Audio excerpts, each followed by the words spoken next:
right, everybody. Welcome back. Sam's Army Match Week 32. We got a lot to talk about. We're going to start with the Premier League, where we'll do a quick FA Cup recap and give you a weekend preview featuring Chelsea and City and the debut of Tottenham 3.0, or version 3 of this season. Halftime will be a Pulisic-related weekly What If. Around the world, we got some Champions League chatter and an extra spicy MLS minute, and then stoppage time with Ivan Toney's best bets and everybody's favorite segment, GOAWs. Now, time to welcome in this week's panel of beauties, starting with none other than Mr. Mikey Fowler, who is not peeling on his forehead, so don't anybody make light of that. Come on, man. Intro question for you, actually, same question for everybody. A little hint of weekly What If vibes here, but if you could snap your fingers right now and be known around the world, Mikey, as the smartest or most athletic or best looking or most talented musician, just like that, snap your fingers and you could become one of those, which one would it be and why? Give me those options again. Most athletic, smartest, best looking, talented musician. Talented musician, surely. Why is that? I think that's got to be the answer. Most transferable skill at parties. Definitely the one you can use the most in your day-to-day life. I mean, good looking, I understand, but with good looks comes just sheer like there's hatred from everybody. Nobody hates a good musician. Everybody hates the best looking guy. So, and then most athletic, if I can't do it at a party, it's not worth it. So, musician it is. Imagine being able to walk up to any piano bar in the middle of anywhere and just start playing. Grab a microphone when you're a little too drunk at dinner. Things are great there. That's a very good answer. I will give you 2 thumbs up on that. Tyler, the acclaimed, I should give you the full intro here, acclaimed play-by-play announcer, Tyler Nathaniel Terrence. Same question to you. It sounds like you're going musician as well, yeah? First of all, I want to amend the acclaimed because Fox came out with their most recent press release for the CONCACAF Champions Cup quarterfinals, and John Strong is now acclaimed. They put me as top. So I don't know if that means that I'm now the lead play-by-play guy at Fox, but they said acclaimed for John Strong and that I'm the top play-by-play commentator. Like, so just want to throw that out there for everybody. People are saying it, not me. As far as your question is concerned, has to be musician. I think being able to make music is like one of the most beautiful talents in the entire world. And like Mikey, it's funny that Mikey said, like, you know, any piano bar. Like, I was at this swanky hotel in LA for 2 weeks and they had this gorgeous piano in the middle of the lobby with this great bar where it cost, you know, $27 for a margarita.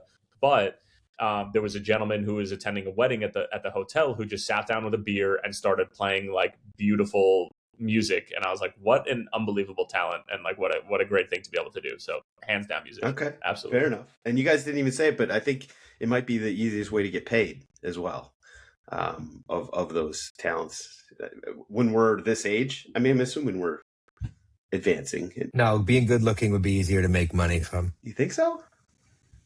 I think being the most athletic would be the. Not at my age, not at your age, Tyler. Not at Mikey's age. Maybe at like Mitch's age. Excuse me. Yeah, there are no 50 playing professional soccer right now, but there sure as hell are 32-year-olds who are playing professional soccer. So don't rope me into your category of senior citizenness, sir. Go collect your Social Security and stop belly aching to me. There we go. Over under on the ageist jokes. It took 4 minutes. Old faithful.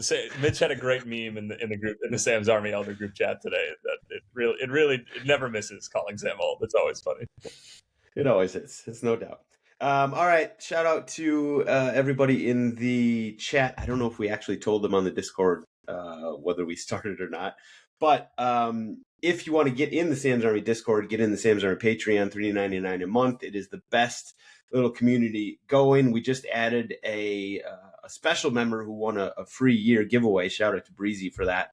And we'll be adding more in the coming weeks and months. But everybody else, just get in right now. $3.99 a month. Not only Patreon or Discord, you get Mikey's Open Mic Night, not the name. Tommy used to do blogs, if you guys remember who Tommy is. Actually, Open Mic is closer. Open Mikey. There you go. Open Mikey, not the name. Sorry. And yeah, we had bonus episodes. We really got to get back to some of those other things. But anyway, Discord is the real selling point. Greatest little soccer community this side and the other side of the Mississippi. All right. Premier League, boys and girls. So we didn't actually have a weekend of games. We did have an abbreviated slate of FA Cup. What was this? Is this quarterfinals? I think it was quarterfinals. So yeah, the games were, I don't know if they're interesting or not. We had Arsenal seeing their quadruple dreams slashed down to a doublet over the course of a week or so. We did see Liverpool get absolutely manhandled by City. There was Leeds in a hell of a game, beat West Ham on penalties. And where do you guys want to start? Any of the Mikey? Let's start with you. Let's go with Arsenal. Sort of where is your head at coming off the Champions League, coming off the FA Cup performance? Obviously not great at all against a championship team, and then not a terrible performance on the road at Sporting in the midweek. Yeah. If you're a serious team at the business end of the season against a team like Southampton, you should be able to rotate and still get a result. So I think what we saw was the end of a few Arsenal careers. I don't expect Kepa, Norgard, certain players to play again, whether it be this season or for the club. Gabby Jesus, sorry to forget his name, but there's a few players that I do think came across as not good enough to play at this level. And the level, listen, it's an FA Cup quarterfinal, but the level it's still against Southampton. It should be still taken care of. So disappointing to say the least. I thought Dalman was fantastic. He can hold his head high. I think the mental aspect of him being so young and eager kind of is opponent proof at this point in his tenure. So feel good about that. And then today did what they needed to do. A 0-0 was the goal and the plan and the execution, and we just got really lucky late. So a little bit of individual brilliance from Martinelli, and that tie looks pretty secure. So feeling really good about the Champions League and where we are in terms of progression. The health factor for this team has to change. Like Timber has to come back, Saka has to come back. Odegaard picked up a knock today. Eze needs to find some form at some point and come back. So I'm very nervous for the weekend. I think Bournemouth can probably draw with us. I think that they're the draw kings of the Premier League, and to be careful for that this weekend. City's not going to slip up again. So I feel okay. 2 tournaments, 2 campaigns, the only 2 that we would have wanted to win coming into the season. I don't feel too terrible.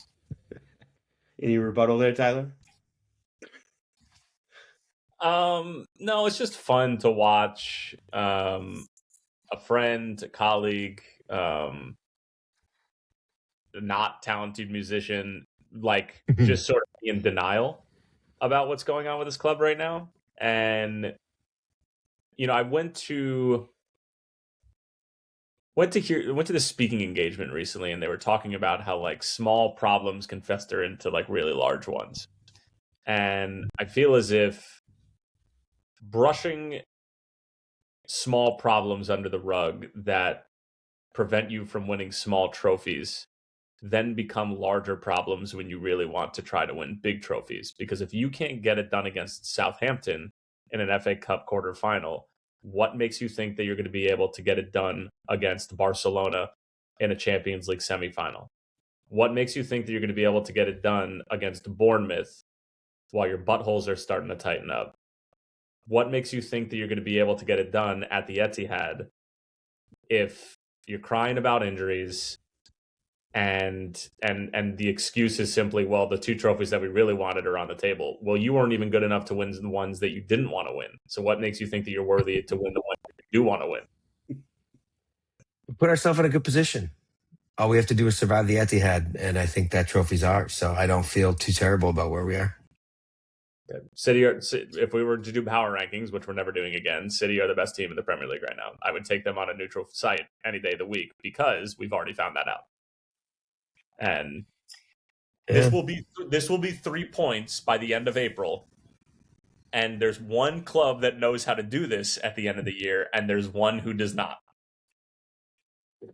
Yeah, well, there's one that's certainly firing on all cylinders and one that's not. Just Let's need talk. one result.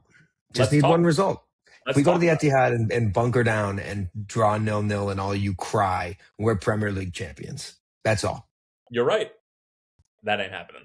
Because Haaland finally started scoring again, just as all of us offloaded him from FPL. And I don't see it right now. City are playing at a different level than everybody else. Almost. And that's a fact. Almost everybody unloaded him from FPL. He's been dragging my FPL team down to the bottom of our league for freaking months now, and I still have him.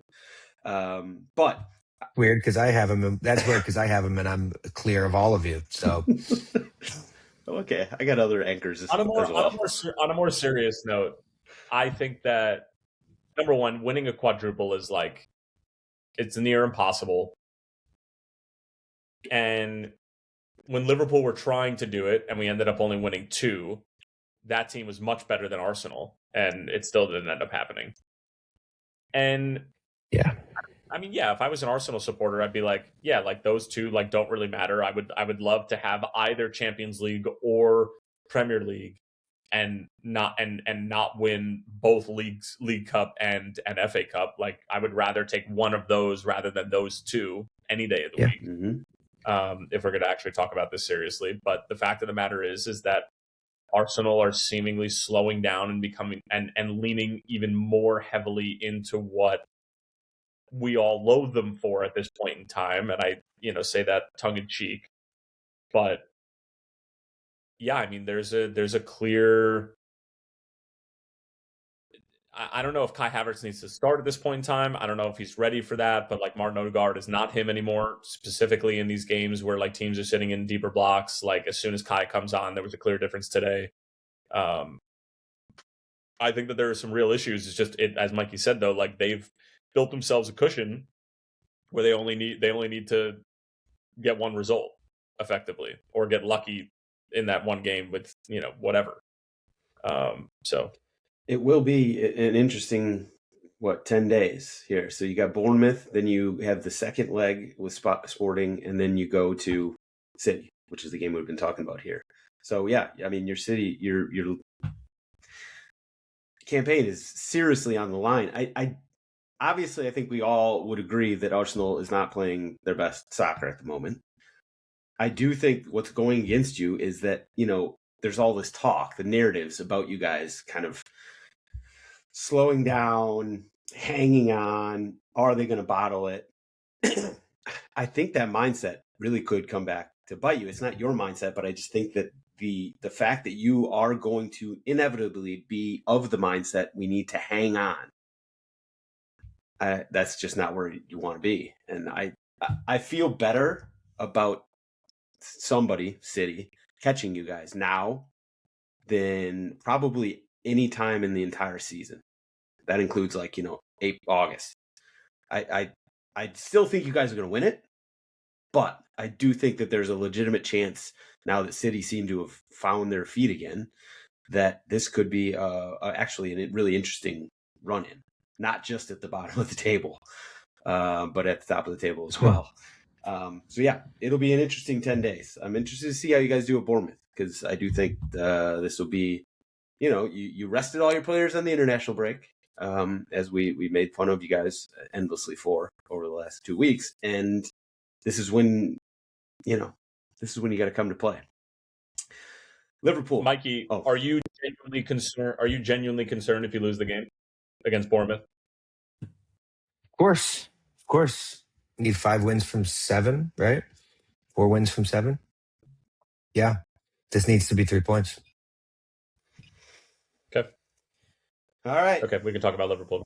Anything? Yeah, can we now that we've allowed Tyler to do this, how did you feel over the weekend watching the fucking disaster you put out on the field every week? I feel awful. I've told all of you this for weeks now. I don't enjoy turning Liverpool Football Club on at this point in time because I'm either going to be pleasantly surprised that they actually show up for anywhere between 30 and 45 minutes, or it's the normal dog shit that I've been seeing for most of the time. The Galatasaray game was a blip. That was an anomaly. That was not what we're used to this season from Liverpool. the first 5 games of the year where we pulled something out of our ass in the last 2 minutes of the game. That's the only reason why we have any prayer at Champions League right now. Only reason. Well, that end they added a fifth spot officially, so that helps. Even then, if we regress to the mean from like what our record has been since week 6 to now, and you place those average points into the first 5 weeks of the season, we're a bang average like 8th or 9th place team. We're fighting to get into either Conference League or Europa League. So this isn't. I'm like genuinely starting to get concerned, not only for this season, but for what lies beyond it as well.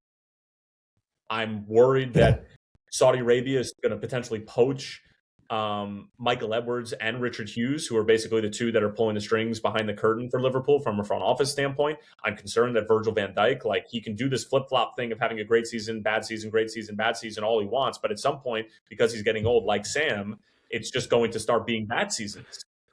And like he's not going to be able to flip it back. We still need a left back. Milos Kerkez is not a starting left back for Liverpool Football Club. End of story. So with all that in mind, and needing to retool at least one wing position, if not figuring out a replacement for Cody Gakpo and for Mo Salah, and probably another depth piece, and trying to decide what to do with Isak and Ekitike, like, I'm starting to get concerned that this isn't just a 2026 issue. This is like the next 3 or 4 year issue that Liverpool are trying to dig themselves out of. Now, thank God we have our affairs in order from a financial standpoint. We can actually just go and spend money if we want. But like, if we were Chelsea or if we were Newcastle and like we had to just sort of roll with what we got right now, we'd be fucked.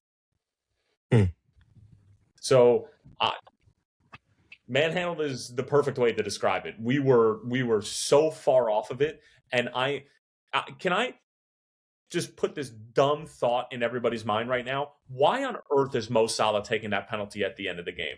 That's crazy to me. Give the ball to somebody else who's going to be at the club for the next at least year to 6 months. Why is he still taking it? Let somebody else let Dominic Szoboszlai, the best striker of the football in the Premier League, go take the penalty. In retrospect, I completely agree with you, obviously, but I do understand why they gave it to him, because the game was out. Why did they give it to him? The game was done. 4-0 game. The game was done, right? Okay, exactly. The game's done. So let's try something else out. Let's try something new. But they know, sort of the public, whatever sort of narratives about Salah right now and how much he's getting hammered. I think I understand why they wanted to say let him score the goal. He should have had a hat trick. Yeah. It's true. He was should awful. have had a hat trick. I mean, he was awful, no doubt. It's sad. It's unfortunate. It's not a narrative. It's just people speaking up and saying what they're seeing on TV every single week. It's not a narrative. Yeah. It's fucking painfully obvious. I would say it's not. It's not. It's well, narrative's fat. It's I'm a sorry, factual narrative. Yes, yeah. Sometimes it's just what we're seeing on TV, which I know is a crazy concept, but like. What about what Johnny asked? If Everton win the derby, are they favorites for 5th? How many points off are they right now? So Everton is close. 46. You're on 49. Yeah. Yeah, they are. I like the laugh there. That's good. What do you want me to say? So many years of, just you not acknowledging Everton because they're just not a threat. All of a sudden. Oh. That's to be fair, that's not just you being bad. Because while you are bad, you're in 5th place. That's not that bad. Everton is in 8th place. Let's give them some flowers. Some of us have standards around here for our football club. It just isn't. This is me yelling from 17th place about what's going on way up there in the fucking clouds. Are you worried about West Ham having Wolves this weekend, you fucking loser? Yeah, I am. I absolutely am. I kind of wish that I'm happy for TJ and Larry and Leeds, moving on in the FA Cup, but if West Ham had moved through, I would not have been heartbroken about that, because just like with Arsenal, I'm glad Arsenal got that late goal against Sporting today, because I think that, helps move you forward in the Champions League. I don't think you guys are going to win the Champions League. I don't think you're good enough. I don't know who's going to be good enough to beat Bayern, but the fact you're still in it, I think that helps sort of, diminish your interest or your focus on the Premier League. And the same thing with West Ham. I appreciate you thinking that. Same thing with West Ham. I really wish they had a little bit of their focus on the FA Cup. Yeah, I'm nervous. We suck. We stink. We got our third manager, all of whom are completely different, personalities and styles. Like this is just a weird, terrible season. Wearing a relegated German club is just like coming back. It's too perfect. We're coming back up right now. It's too perfect. Shout out to Johnny, who actually at the top of the show said Dzeko is balling out for that Schalke jersey at age 40. This was actually in the McKennie era is when I got this. But shout out to Dzeko as well. Shout out to my fellow olds. Yeah. Jefferson Farfan. Yes. We're coming back. It's not me. I'm not like really a Schalke fan, but whatever. Anyway, anything else in FA Cup? No, I think we can probably move on from there. What else on the Premier League front? We're not going to do FPL since there's nothing really to talk about other than yes or no on dropping Erling Haaland, which I say no. It sounds like Mikey says no. Weekend preview. So, a lot of interesting games this weekend. There's going to be a ton of interesting games coming down the stretch regardless now that we know sort of who's going to be where and what they're fighting for. But on Friday, we got West Ham hosting Wolves, as Mikey already teased. Arsenal host Bournemouth on Saturday. Nottingham Forest host Aston Villa on Sunday. Sunderland host Tottenham on Sunday. Shout out to Declan's Dave, who's going to be at that game. I thought about going myself on a last-minute flight. I just couldn't. Why the hell? Yeah, there's many reasons why I didn't do it, but having to sit in the Sunderland end and not get my ass beat was probably one of them. Chelsea also hosts City on Sunday, and United Leeds, obviously a historic derby on Monday. So of those games and the other games out there, Tyler, which one are you most intrigued by and why?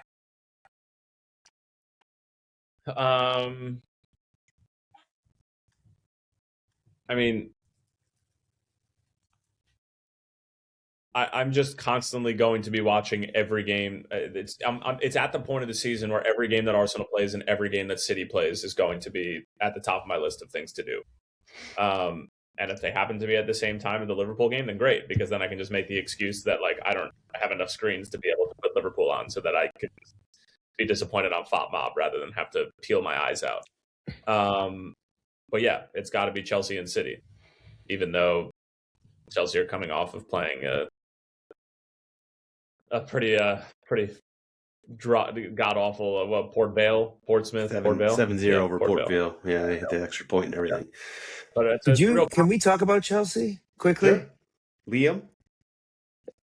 Liam suspends Enzo. The players formally request publicly and privately for Enzo's suspension to be lifted, and Liam says, "Fuck you." Okay. He's trying to build a culture. What's wrong with this guy? He's man aging. Of all the things he's done, I don't actually have a problem with that one. Like, I think that he has to stick with that. I think that's the right call. But why does he have to do that? It's not like Trent didn't make comments about Real Madrid before he left for Real Madrid. Yeah. He played. This is what I'm talking about. You don't need to do this. Well, I think once he did it's a little much. Once he did it, if he were to reverse it, it'd be even worse. I think that he... Well, no, it would be showing that he's listening to his players, and the player was embarrassed and learned his lesson, but you don't have to suffer as a result. Well, he didn't learn his lesson because he didn't follow. He's gone anyways. They're both gone anyways. They'll never talk to each other again. Just fucking play. It's ridiculous this happens before City. It's so annoying.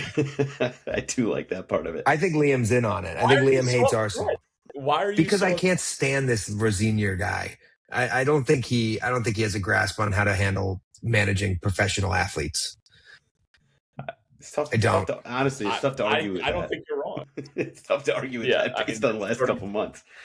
Yeah, it's like sort of like saying like, oh, like it's a narrative that Mo Salah's been shit this year. No, it's just simply what I see. Yeah. It's not a narrative that Liam Rosenior is bad at managing professional athletes. He's bad at it.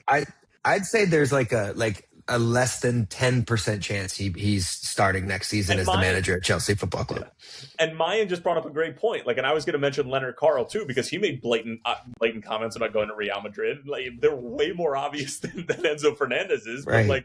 But Vincent Kompany's just sort of like, yeah, like if that's your dream one day, then great. But while you're playing for me, we're going to win some goddamn trophies. Like that's it's not that hard. I mean, there's differences here. Leonard Carl is what, like fucking 12 years old, and Enzo Fernandez is the captain of the club. There's a difference there, I do think. But I mean, you're right. Sort of.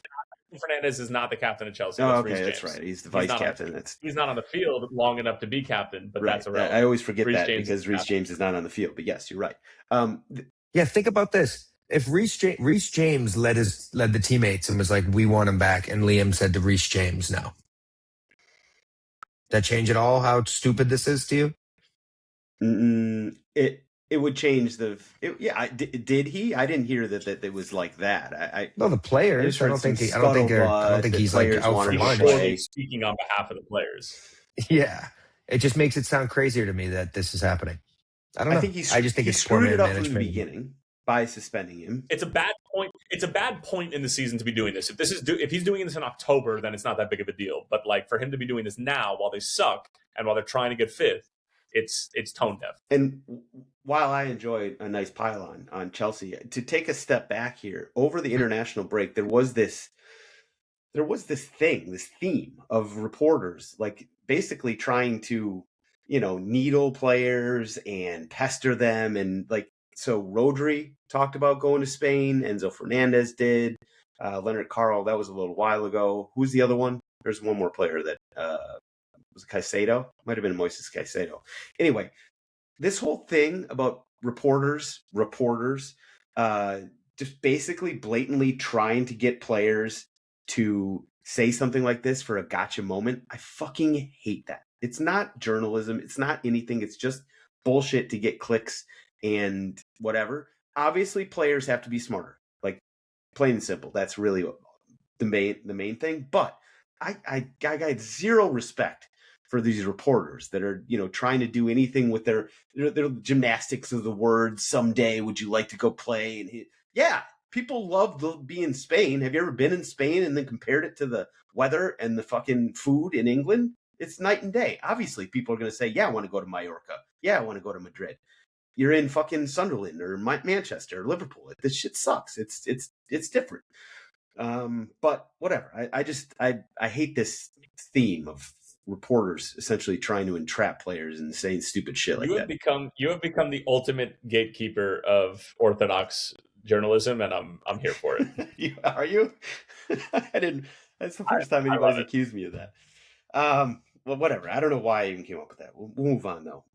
So it sounds like you guys are both sort of watching the top of the table. I'll speak up for the bottom of the table for obvious reasons. Tottenham, this game at Sunderland. I mean, every game at this point is must watch for me, obviously, and anybody in the relegation scrap. It'll be interesting to see what De Zerbi does with this team. It does seem like he has the benefit that Igor Tudor did not have, where guys are starting to get a little healthier. I heard Kudus might be back. That would obviously be great. Richarlison and Solanke are both available. So like I'm taking a deep breath. Obviously I didn't love the hire, but I'm trying to be optimistic about where we're going here. And Sunderland is having a dream season. You guys don't need the points. Just be Robin Hood for us. Give us a little something. But also at the bottom of the table, we got Forest hosting Villa. That's big. And as Mikey said, West Ham hosting Wolves. So there's a lot going on there. And honestly, Leeds, I hope TJ and Larry aren't listening. Leeds are still in this. And if they lose to Manchester United and, a couple other bad results, they're going to be right there with us. So it's going to be quite a dogfight these last couple of months. Can't say I'm looking forward to it, but at least I'm feeling a little bit better than I was a couple weeks ago. All right, halftime. Weekly what if. So I don't think this will be a surprise where the question has come from. I think anybody who's been on social media over the last 24 to 48 hours and is in tune with the U.S. soccer, or at least men's soccer side of things, will have seen all the scuttlebutt about Christian Pulisic and his relationship status. What show is this? What show is this? Listen, it's an important question, Mikey. It's an important question. Weekly what if? In fact, you're going to start out. We're going to you first. If you were in charge of Christian Pulisic's social life, do you want him going into a World Cup in like a happy, stable, healthy relationship? Or do you want him single, on the prowl, perhaps slightly sexually frustrated? Is that the Christian Pulisic you want? Which one? It's an interesting question, Sam, one which I put a lot of thought into. If you're managing a club and managing a 38-game campaign, you want stability. You want players eating home-cooked meals. You want them, coming home and having kids to take care of. But if you're managing a country where you just have to perform in a small spurt and be dominant, there's no better example of players having immediate success than there is after a relationship issue. Luka Doncic lost custody of his children and all of a sudden averaged 40 a night for the last 3 weeks. So Enzo Fernandez left his family. I know he's back. It's my favorite thing to talk about, but he exploded on the scene. Maybe this is a strategic move by the person who manages Christian Pulisic's social life. Also, I like that he grew a beard. Great move. Anytime you go through a breakup, grow a beard. People can't recognize you. Even if you did something wrong without the beard, you have the beard now, not you. You're a different man. So I respect everything he's doing, and I think it's setting him up for success. It sounds like you actually have put some thought in this, so well done. Tyler, any additional thoughts there? First of all, the question needs to be asked: who hurt Mikey before he? I think if we're going to put a more rational spin on this, it depends on the individual. There are some people who need to get out of a toxic relationship, or when they don't have multiple things to focus on, that they're totally okay. I, for one, know of a certain Argentinian DP who used to play for FC Cincinnati, who literally had his family on one side of the stadium and his side pieces on the other side of the stadium, and was balling out, winning an MVP in Major League Soccer. Some people do better with the chaos. I'm not saying that Christian Pulisic is one of those people, but I do think it's very individual dependent and case-by-case situation. With all of that in mind, I actually think that Christian, unfortunately, is somebody who probably plays better when he's in a committed, stable relationship. Now, had this breakup happened 9 months earlier, I might be singing a different song. I don't love the fact that this happened now. Okay, this happens 64 days before the World Cup, and now she's firing off the fact that he opened his Raya account before they were even done, and now he's the evil villain of the U.S. men's national team, which, if I'm going to put another spin on it, and I'm just having a conversation with myself at this point in time, we kind of need a villain. We need a bad boy. Is Christian Pulisic the bad boy of the U.S. men's national team? Is he Clint Dempsey? Probably not. Is he the bad boy of the team? No. But if he thinks he is, and he plays like it, then does it really matter? So I don't know. I'm all over the map with it. Shortly, Christian's head is in a similar space, and he's in a bit of a mental blender. But here we are. Now there were some comments in the Discord chat about this. People are focusing on the wrong thing. Says Andrew Breezy, with this police situation, should be more concerned about teammates starting to date his ex.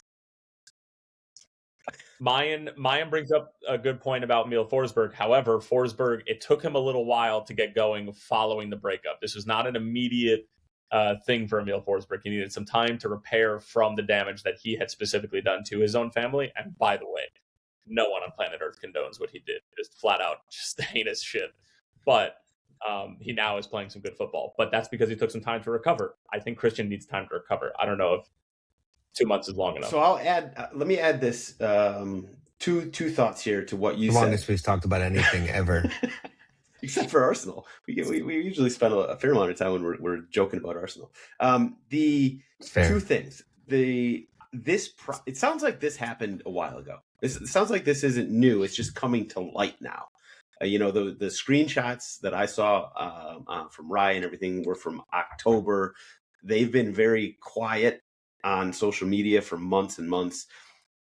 To defend Christian, it sounds to me, I assume what happened is that he was kind of this relationship, it's run its course. I think we're done here. He probably said as much. she felt like, I'm just going to fight for this relationship. I think we're still, trying to make this work. And that's when the difference of opinion, and he was on Ryan, and she's saying he was on Ryan when it was still going. I think that's what probably ended up happening there. So I'm going to give him a little defense, give him a little grace, even though Mikey doesn't want me to, because he's dyed-in-the-wool England fan here. Now, the other thing is, since, like I said, if this happened in October, he's had some time to digest this and deal with it. Now, his results or his performances have not been great. So I'm hoping that he's had this time and he's ready to sort of break out of it and come back, because he was playing some of the best soccer in his life last fall, back when seemingly before things went south.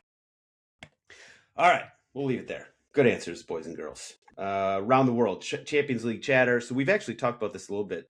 Real Madrid and Bayern Munich just played, as did Sporting and Arsenal. Real Madrid. Good game. First of all, that Bayern game and Real Madrid, that was tons of fun. The fact there were only 3 goals in that game. Arsenal could never find themselves in a game like that. Holy shit. In a million years. Now, to back up Tyler, and he won't say it, but I'll say it. Liverpool and City, they could both find themselves in the games like that back when they were on top. Arsenal, never in a million years. That game, though, was so much fun. Unfortunately, they didn't get a 4th goal, so my bank account took a real hit. That was unfortunate. But the game itself was awesome. Bayern's finishing was just atrocious. Upamecano, what are you doing, friend? But the second leg is probably going to be incredible. Sporting and Arsenal was pretty much the opposite of that, although Arsenal did get that late goal. 2 games tomorrow. Don't care. 2 games tomorrow. Barcelona host Atletico and PSG host Liverpool. Tyler, give me one minute synopsis. What are your thoughts here? And how nervous are you, basically? Shitting my pants. There's no need for a minute. That's all we got. Mikey, any thoughts on tomorrow? I'm very excited. He might. If we get our doors blown off, he might get fired during this game. You really think that's a possibility? During the game. Oh man. I don't think you're going to get your doors blown off. Here's the thing. As I start to really unravel as a Liverpool fan, it's all still under the lens and with the context of the Diogo Jota and what that's done to this team. However, what I see on the field is a real lack of buy-in and a group that sort of has, it's just not there.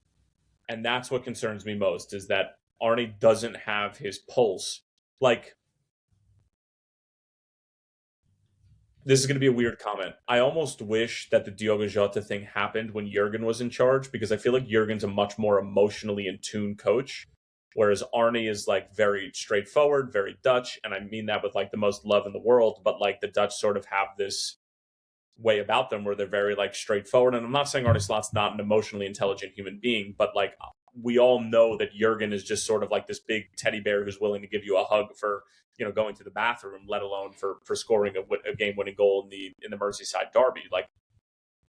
I'm curious about what is going on behind the scenes right now, because there's such a huge disconnect with the amount of talent that's on this roster and the performances, and the emotional aspect of what happened last summer has clearly taken a toll on this team. But it's getting to the point where I just wonder if it's more than that, and I think that the results are speaking for themselves. Getting manhandled by the worst Manchester City team that we've seen over the past 10 years, and potentially missing out on Champions League and all the results that have happened. And not even just the results, the performances, even the West Ham game that they won 4-1 or 5-2 or whatever it was. We played like dog shit. Even the wins don't feel convincing or feel good. So it's just, sorry, I know went longer that's than fine. a minute there. One thing I want to add on Arne Slot, because, he's obviously come in for a lot of criticism. I think he's a good manager, and I think he did, you can't take a team the way he did last season and win the Premier League and not be a good manager. I think he's a good manager in an impossible spot. Trying to follow a guy like Klopp is pretty much the same thing as following Alex Ferguson. It's going to be the next, just like whoever comes in at City next. I mean, it's just an impossible gig. So I think he's in a really, really tough spot. I think he did pretty well. And I think it's run its course. And, he's going to have to just sort of fall in a sword this summer and go somewhere else. And I think he's going to be a great manager somewhere else, is basically what I'm trying to say. All right. We'll leave it there. Quickly, extra spicy MLS Minuteman. Are you ready to give us a little pump and dump? Oh, yeah. All right. So, what do we got? Week 7, week 8, week 6. Week 6, baby. Here we go. As spicy as you like, just like your mom makes them at home. Nope. What happened? Why did I go to Chicago Fire schedule? Come on, man. It's the first time that this has ever happened to me before. I'm so embarrassed. Okay. All right. Here we go. Having difficulties starting getting it where up. everybody wants to start for week 6 of Major League Soccer. One of the craziest games you're going to see for many a year. Toronto, Colorado, all sorts of nonsense. Zach Steffen at the top of this game. Sam probably had the over on this game. Good for him. Ivan Toney's best bet, baby. Cards. If you had the over on red cards in this game, you're probably a billionaire. Mazel tov to you and your family. Toronto win it by a score of 3-2. If you didn't see the game, just go watch the highlights. It would take too long within what's supposed to be an MLS spicy minute for me to describe what happened in this game. You just need to go see it. It was properly inebriated. Real Salt Lake 3, Rafael Wicky's Sporting Kansas City 1. RSL are kind of good. Xavier Gozo likes to try shit. He's Mikey's type of player. He's a shots on target type of player. And he and Diego Luna right now running the show, and Pablo Mastro and his group. Big win over Sporting Kansas City at home. New England Revolution 3, Montreal 0. I don't know. New England stink. Montreal stink. Does anybody really care? Montreal's sort of a USL championship level side at this point in time. If it seems like I'm using the same material, it's because I am. Relegate them, even though we don't have that in this country. Michael Bradley's Baby Bulls 4, Pat Noonan's FC Cincinnati 2. Little bit of a transitional sort of mix up with the formation for Pat Noonan. They go to a 4-back. They try to be a little bit more counterattacking. It worked, but it didn't work. It's another loss for the Orange and Blue, and I fear for what's going on in FC Cincinnati right now. But credit to Michael Bradley and his merry bunch of youngsters thrown in with Emil Forsberg, who doesn't have a family anymore, because they're doing their thing. Atlanta United 1, Columbus 3. Tata Martino freaking out after the game.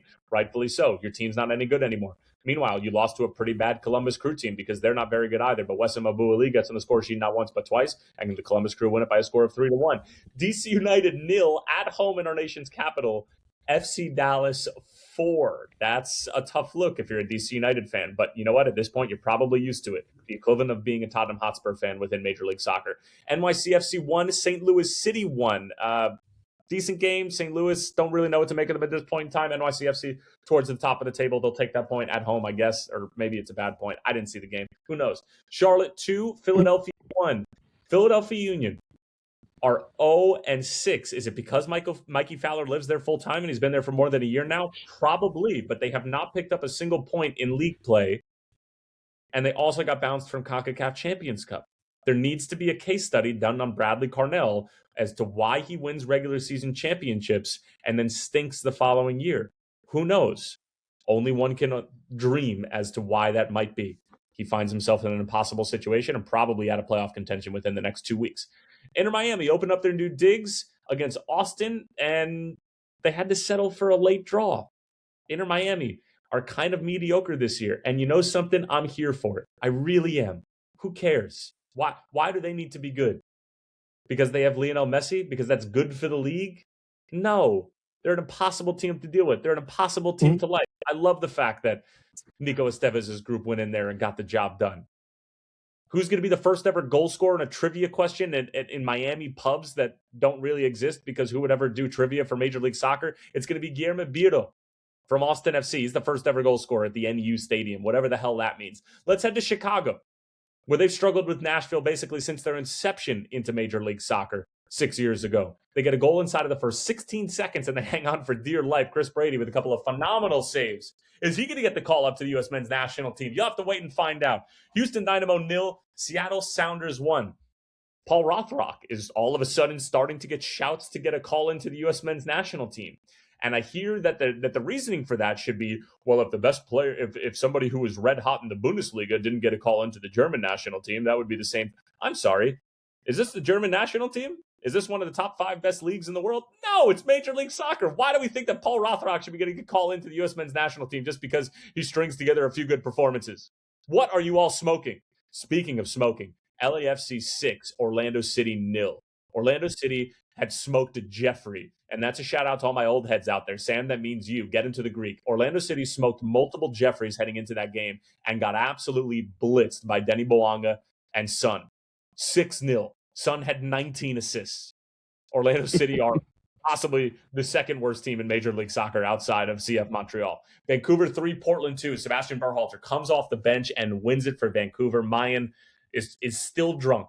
According to the streets have it was He's his still 18th drunk birthday, from that. and he got probably hammered. Oh my God. Absolute scenes at BC Place. What a win. And I'll tell you what, Portland, just for the life of them, they couldn't beat Vancouver with a stick. It's just tough to watch. Let's head over to California, a little California Classico between San Jose and San Diego FC. Tell you what, man, I will tell you what, Bruce Arena, give him a full season with an MLS team that sucked last year, and he's probably going to turn them around into something real special.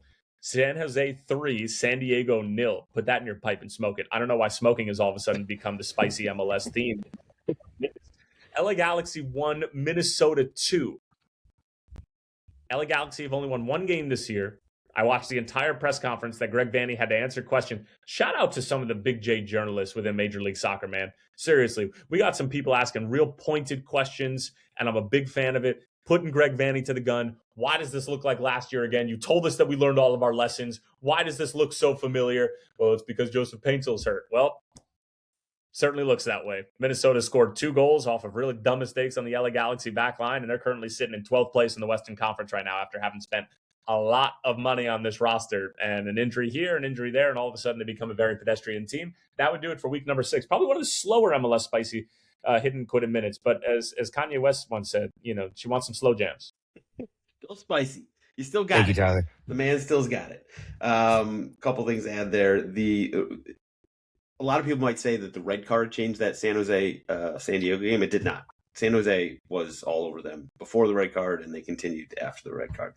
And yeah, that Toronto Colorado game. What a great way to start a Saturday. Noon, overtrain, hitting just all in the second half. Basically, that was phenomenal. Actually, all 5 goals, yes, were in the second half. Phenomenal. Well done on the extra spicy minute there, though. Well done, sir. All right, we'll go to stoppage time, where Ivan Toney's best bets is where we will start. Overtrain. So a bit of an interesting week, weird week. Only went 2 for 5, so 2 and 3. But because we're getting a little aggressive here, Mikey, stay with me. We ended up in the black because the 2 wins were some, +7, +170 and +185. So that's what we're doing. We're getting a little aggressive, and we're feeling good. It's been, I think, 5 or 6 weeks straight winners, and we're now in the black overall. Shout out Eric, who's holding us to account on our best bets. It's been a long road. I posted in the Discord the rock bottom, which is when I went 0-5. I think it was in early January, and I was down like 16, 15 units. We've come all the way back. We've come all the way back. We're in the black. We're trending in the right direction, and we're going to stay aggressive. So overtrain, 5-a-side, Wednesday through Sunday. These are all going over 3.5. Wednesday, we're starting with the Champions League. Barcelona hosting Atletico Madrid.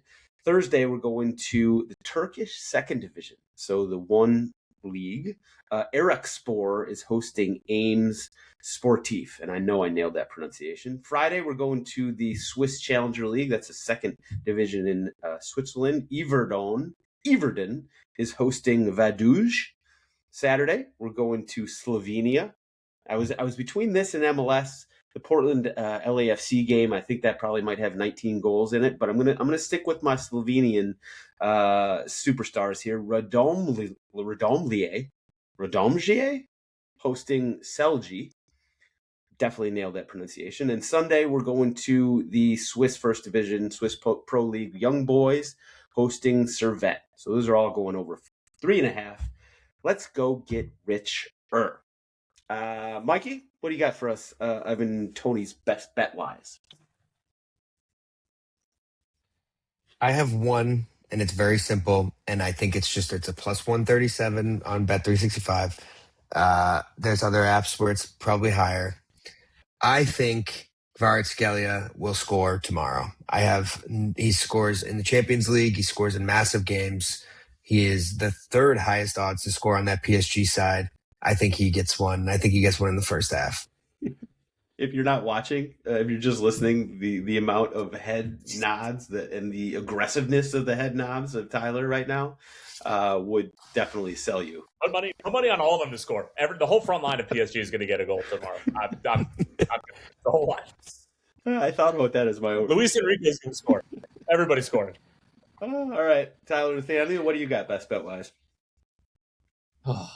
Also, I was tantalizingly close to cashing in on my parlay last week, which was very tamed parlay. You signing off because your Wi-Fi threw me for a loop emotionally, and I just didn't stick to my usual guns, and I tried to keep it clean and casual. And Rebels in Cincinnati did not end in a draw. That game was never ending in a draw. I don't know what I was thinking there. Anyway, I'll go in MLS parlay again. All right, here we go. I'll just take a look at it. I don't need any odds or anything like that. Just know that there's going to be some serious juice behind this baby. I'm going to put the odds in for all you. right, give me over on Portland and LAFC. Okay. Give me Philadelphia to get their first win of the season in Montreal. Wait. Over 2.5 or over 3.5 on that Portland LAFC? 2.5. Okay. What was the second one? Philadelphia to get their first win of the season over Montreal. Okay. And and San Jose to beat Kansas City in Kansas City. Add those together, you get plus 676. Casual. Easy money. Pretty casual. Nice. Not even a comma. Easy money. Not even a comma. Light work. All right. Everybody's favorite segment, GOAWs. Mikey, this is especially your favorite segment, so why don't you lead us off? Oh, man. You got me off guard really quickly here. So I'm not allowed to talk about Offset smoking a cigarette outside of the hospital after getting shot today. Do you not want me to use that I one? think you can use whatever you want. I didn't hear anything about that. No. I have no idea what that even is.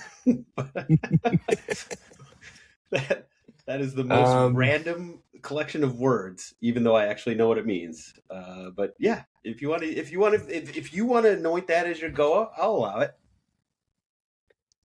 No, I'm okay. It's gonna be. Oh, let's see who won today. I'll give the shout out to the winner of that one. I want to give it to Coventry. I think we haven't talked enough about Coventry City. They had an unbelievable first half of the season. They were pretty much locked in to come back to the Prem. They stumbled a bit and they almost had a historic collapse, but it looks like they're about to clinch automatic qualification. I like Coventry City. I like what they've done to Haji Wright and other Americans. And I want to give my GOA this week to a very modest Coventry City. I feel really good and comfortable about that. Follow the Discord for any real GOAs. The GOA I was going to give, unfortunately, Sam called me on my phone last week to say I'm not allowed to talk about it anymore. So I have to go with something as conservative as Coventry City. If you want the real answer, you have to be on the Discord because Sam did discipline me for the GOA that I wanted. But you also have to understand, if you are in the Discord, you will understand that 97% of the things Mikey says are complete fabrications and lies. So he does actually keep it kind of low key with the lying here on the podcast, which I appreciate. But man, in the Discord, you are just you're a bundle of lies. And if you were in the Discord, you know who his GOA is because he was going ham on it. We're not going to even go further than that. We're going to leave it at that. Lying is just where I feel most comfortable. I find moments of peace. That's true. Listen, when your back goes like mine, you'll understand why that's. I'm in control. Back problems are a thing I also suffer from. It's the worst. And my heroes. It's the worst. Tyler, Tell me about what do you got? Fallen soldier in the international soccer world. You hate to see coaches losing their jobs a couple of months before the World Cup, but when you get your doors blown off by Austria and then you lose to Germany, which I don't really think people should really scoff at, but Otto Addo, who U.S. men's national team fans will remember, was actually on the field when the U.S. lost to them in the 2006 World Cup. And he lost his job after an international window 60-something days before the World Cup was kicking off. So shout out to Otto Addo and the Ghanaian national team who are now going to try to pick up the pieces. Also, yeah, that's it. That's all I got. Right. By the way, we need a correction. who is the Tony Reale, and like he'd do the corrections at the end of the show on Yes. Stat guy for PTO. Stat guy, yeah, we need one of those. Actually, we don't, because it would be so long. But Mayan actually pointed out he's 21, not 18, as I said. I thought you were joking. I knew he wasn't 18. I thought he was turning 18, and that's why he was having his first beer, like, legally. That's, because legal age is 18. You thought we had a 17-year-old in the Discord? Why would anybody lie to you, Sam? You're to not me, gullible. 17 and 21 is the same exact thing. They are no different. They're just babies. That does not. Does not hold up in the court of law, my friend. Thankfully, I'm not. Yes, you're right. A judge ain't buying that. Fair point. Thankfully, I'm not testing the legalness of that. As a girl dad, that's a tough take to have, my friend. Stop. All right, GOAWs for me. I got 2 honorable mentions. Although to add on to Mikey's, Coventry City, got to give a shout out to Frank Lampard. He had a tough start to life as a manager in England, or at least near start. And he went back down to the Championship, and he has been he's been a hell of a coach with them. And shout out to Haji Wright, obviously. All right, I'm going to give my honorable mentions to Flo Balogun, 8th goal in 8 league games for Monaco. The boy's hot. Love to see it. Also, shout out to the Canadian national team for a fun little promotional thing they swapped Italian jerseys. They offered to swap Italian national team jerseys for Canadian national team jerseys after Italy got bounced from the World Cup. And then, actually, to be fair, they didn't even take the Italian jerseys. They just gave everybody Canadian national team jerseys. Love that move, although I thought they were like broke beyond belief, so I'm not sure how they actually afforded that. But anyway, I thought it was cool. My actual goal this week is Samir Nasri, Arsenal superstar, one of Mikey's favorite players of all time. So he's being investigated by France's version of the IRS because he's officially listed as a resident of Dubai, and that's for tax-paying purposes. But some enterprising reporter found out that last year he placed 212 orders on Deliveroo, which I guess is like France's version of Uber Eats, in Paris. So, given that, the French IRS is like, oh, okay, sounds like you're spending a few of your days here in our jurisdictions. We're going to come after you for some tax liabilities. So shout out to Grant in the Discord for pointing that out. Samir Nasri has some real interesting stories off the field. I'm sure Mikey will help us out with that. All right, that's all we got. Boys and girls, love you. If you're not in the Sam's Army Discord, you should be. Steve Talks Soccer, by the way, just hopped in. Sam, we need we pull some comments on a certain naughty Nordic nymph? Okay, listen, there's some bad comments out there. They're out of context, though. They're out of context. So shout out to everybody in Discord, including Steve and Mikey, Tyler. You guys are the best. Mitch is, I guess, under the weather. He'll be back soon. Tommy, we don't know if he's alive. We hope he is. We'll be back next week, bigger, better, maybe faster, stronger. See you guys then.